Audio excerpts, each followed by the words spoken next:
En la unidad número 8 vamos a hablar del derecho internacional humanitario.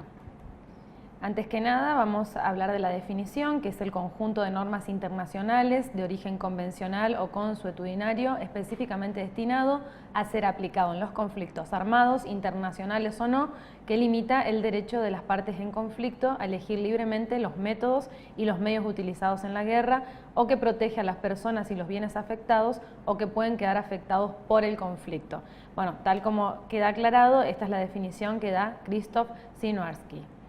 ¿A quiénes van dirigidas las normas del derecho internacional humanitario? A los estados, a los movimientos de liberación nacional, a los grupos armados organizados, a las fuerzas de mantenimiento de la paz de la ONU. ¿A quiénes protege el derecho internacional humanitario? A los heridos, enfermos y náufragos, a los transportes sanitarios, al personal sanitario, religioso, militar o civil, a los prisioneros de guerra, a la población civil durante los conflictos bélicos, ya sean extranjeros, refugiados, apátridas. Bueno, tenemos que realizar una distinción fundamental entre lo que es el derecho internacional humanitario y el derecho internacional de los derechos humanos. El derecho internacional humanitario es un derecho de excepción, de urgencia, que interviene solamente en casos de ruptura del orden jurídico internacional. Los sujetos destinatarios de estas normas son los estados parte en un conflicto armado, los insurrectos y el Comité Internacional de la Cruz Roja. En cambio, el derecho internacional de los derechos humanos se aplica sobre todo en tiempos de paz. El sujeto destinatario de esta norma es primordialmente el individuo. Bueno, ¿cómo surge? Vamos con el punto número 1, surgimiento del derecho internacional humanitario. Los antecedentes de la humanización de la guerra están vinculados con los efectos de la difusión del dogma de la caridad cristiana y da lugar a la formación de costumbres que vienen a limitar, como dijimos anteriormente, que de eso se trata el derecho internacional humanitario, limitar estas prácticas cruentas e innecesarias durante un conflicto armado entre estados. Los primeros que hicieron un estudio sistemático de estas costumbres fueron los doctores de la Escuela del Derecho Natural y de Gentes a mediados del siglo XVI, como Francisco de Vitoria. Con la aparición de los estados modernos, después de la Paz de Westfalia en 1648, que puso fin a la Guerra de los 30 años, coincidió con esta línea de pensamiento Hugo Grocio. Un siglo más tarde, en 1758, fue Vattel quien realizó un estudio completo sobre la humanización del derecho de la guerra, lo que impactó en el pensamiento del siglo XVIII. En otras palabras, antiguamente las medidas usadas en la guerra no tenían límites. Más tarde, a mediados del siglo XIX y a través de tratados y convenciones, los de La Haya, que protegen a los combatientes, y los de Ginebra, que protegen a los no combatientes, se limitaron las hostilidades. Para tratar el derecho humanitario se requiere tener presente la idea directriz del derecho de guerra, que según Verdross es la licitud de todos los medios que conducen a la derrota del adversario, salvo los prohibidos por el derecho internacional positivo. Autoriza en principio lo que prohíbe el derecho de la paz, la destrucción de las vidas humanas y de los bienes, y se limita tan solo a humanizar estas medidas destructivas de acuerdo a 3 principios. Primero, la hostilización puede tener como blanco directo solamente a los combatientes y los objetivos militares. Segundo, están prohibidos todos los medios de hostilización que causen sufrimientos y daños gratuitos, vale decir que no sean necesarios para el objetivo de la guerra, la derrota del enemigo. Y tercero, se prohíbe además los medios de hostilización pérfidos reñidos con el honor militar. Bueno, en cuanto a las fuentes, el derecho internacional humanitario se rige por fuentes primordialmente consuetudinarias que han pasado por un proceso extenso de codificación. La codificación de esta rama del derecho internacional se realizó en 2 etapas que reconocen un precedente: la Declaración del Derecho Marítimo de París de 1856, que puso fin a la cruenta guerra de Crimea. Se trata de las conferencias de Ginebra y de La Haya. Bueno, los convenios de Ginebra, como dijimos anteriormente, tienen por objeto proteger a la población civil, así como a los heridos, los enfermos y los náufragos. Y los convenios de La Haya regulan los aspectos militares de la guerra, estrategia, logística y medios bélicos.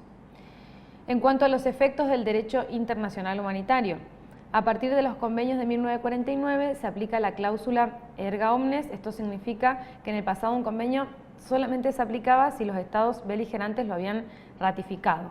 Los convenios anteriores quiere decir que se firmaban con la cláusula si omnes, y últimamente el beneficiario de estos convenios es la persona humana.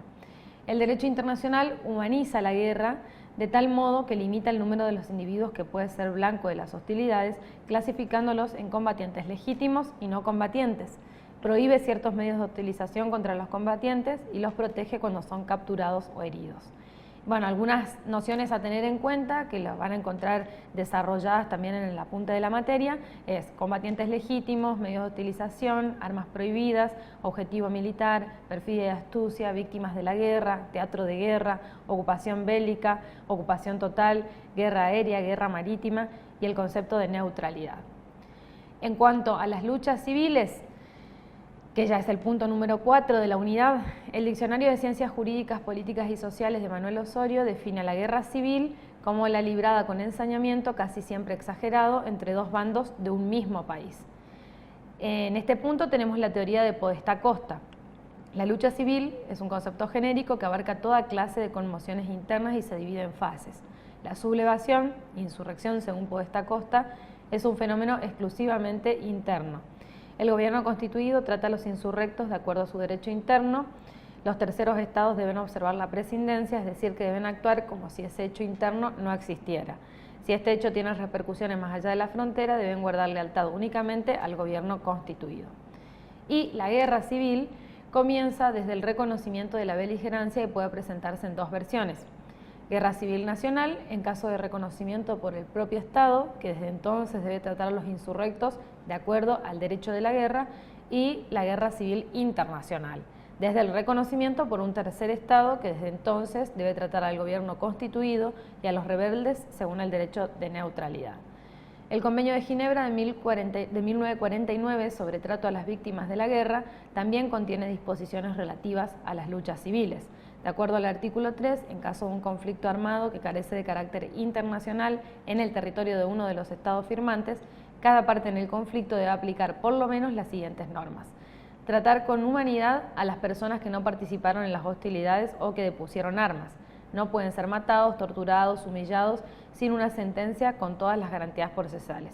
No pueden tomarse rehenes, los enfermos y heridos deben ser atendidos.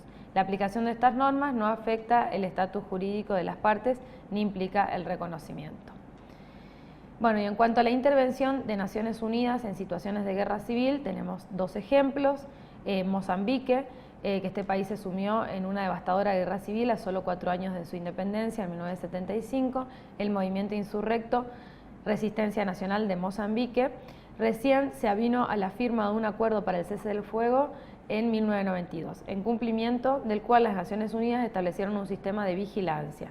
Una vez cumplida exitosamente su tarea, la operación de las Naciones Unidas en Mozambique se retiró en 1995. Y el caso de Afganistán, luego de que los afganos obligaran a los soviéticos a retirarse de su territorio, se desató una guerra civil que puso nuevamente en peligro la paz y la seguridad internacional.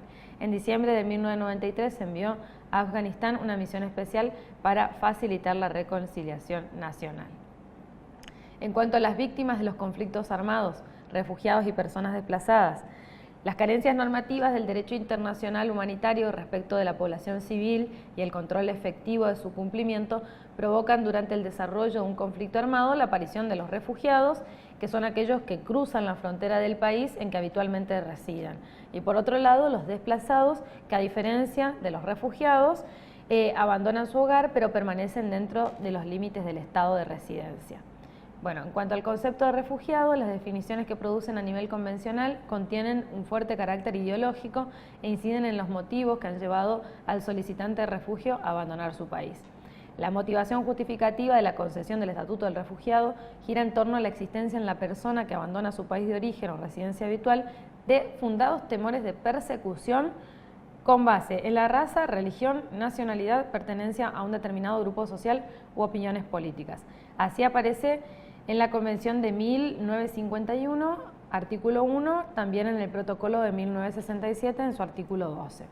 Con posterioridad, en los ámbitos africano y americano se observa una ampliación de las causas que justifican la concesión del Estatuto del Refugiado, incluyéndose la agresión, la ocupación o dominación extranjera y los acontecimientos que perturban gravemente el orden público en una parte o en la totalidad de un país, y la violación masiva de los derechos humanos, ambos establecidos en la Convención Africana de 1969 y en la Declaración de Cartagena de 1984. Las personas desplazadas pueden serlo como consecuencia de un conflicto armado, de un disturbio interno, de una violación sistemática de los derechos humanos o catástrofe, viéndose obligadas, en este caso, a abandonar su residencia habitual, bienes y medios de trabajo y a desplazarse a otra localidad de su propio país, constituyendo una cuestión interna del Estado. En cuanto al derecho de asilo, la debilidad del derecho de asilo radica en que su concesión o denegación es un acto discrecional de la autoridad local. La Declaración sobre Asilo Territorial de 1967 establece 3 elementos fundamentales que hacen a la estructura actual del derecho de asilo. Primero, se trata de un derecho o facultad del Estado, ya que el otorgamiento del mismo lo hace en ejercicio del derecho de soberanía, debiendo ser respetado por los demás estados, incluido el de la nacionalidad o procedencia del solicitante. Segundo, el derecho del individuo a buscarlo sin obligación del Estado de admitirlo, pero en virtud del principio de la no devolución recogido en el Convenio de Ginebra en 1951 sobre el Estatuto de los Refugiados. La Declaración sobre Asilo Territorial de 1967 prohíbe que se rechace en la frontera al solicitante de asilo. Así damos por finalizada esta unidad y como les comenté, va a estar desarrollada también en el apunte de la materia y esperamos cualquier consulta en el foro. Muchas gracias.